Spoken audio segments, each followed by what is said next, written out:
Magandang araw sa iyo, Kabaldas, at welcome sa isa na namang episode ng ating online gastos na channel. At ang i-unbox natin ngayon ay isang headset na nagkakahalaga ng, ayan o, nakikita ba ng malinaw?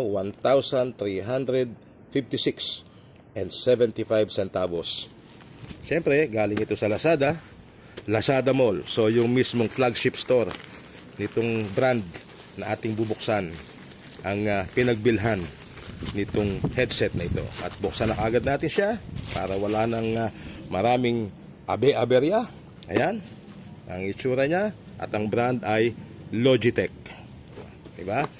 Isa sa mga kilalang brand yan pagdating sa headset,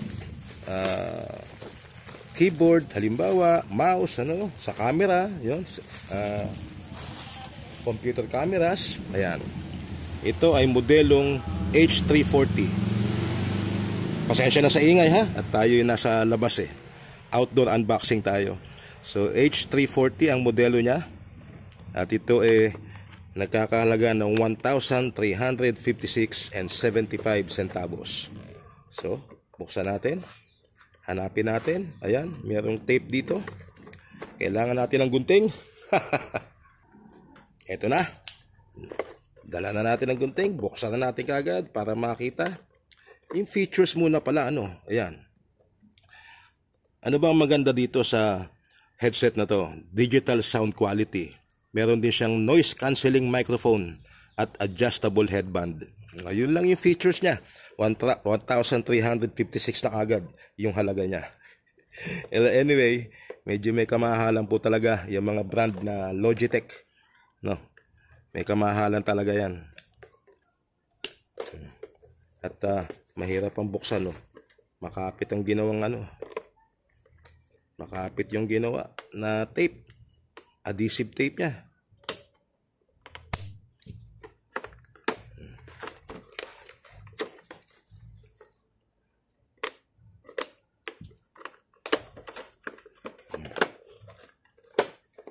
Pati dito sa gilid, nako, tinipan na lahat talaga,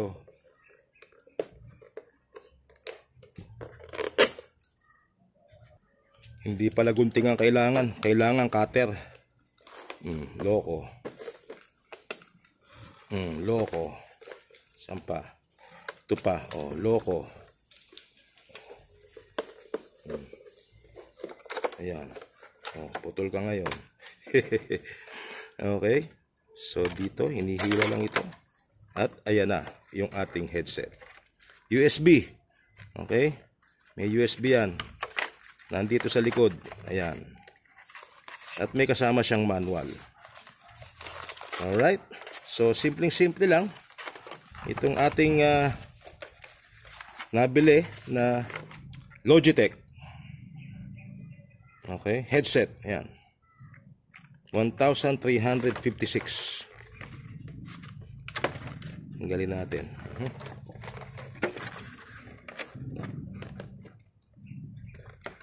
Saan ba natin hinahawakan to para matanggal? Aba, nakaklip Nakaklip siya Kita mo, pinapahirapan pa ako.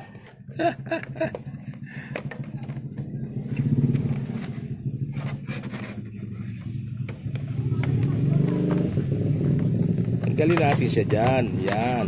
Di ba? Yan. Adjustable headband. Kabilaan yan. At ito yung mic niya. Maiksi lang. Hindi mahaba. Ang gandahan dito, may noise cancelling. So, halimbawa, nagtuturo, ESL, halimbawa.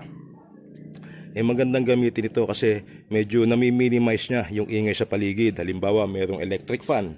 So, mami-minimize nito yung ugong ng hangin o ng motor ng electric fan. Yan naman ang purpose kaya ito ang binibili ng misis ko. Sa misis ko ito actually.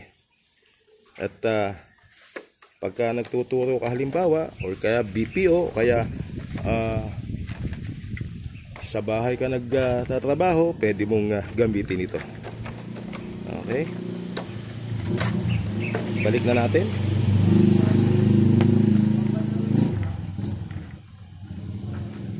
Ayan, may dumaan na naman na maingay. Ayan, pasok na siya. Ayan.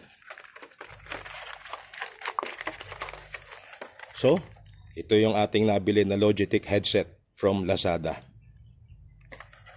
Maraming salamat sa panonood, Kawaldas, at magkita-kita tayo sa susunod pa mga videos ng online gastos.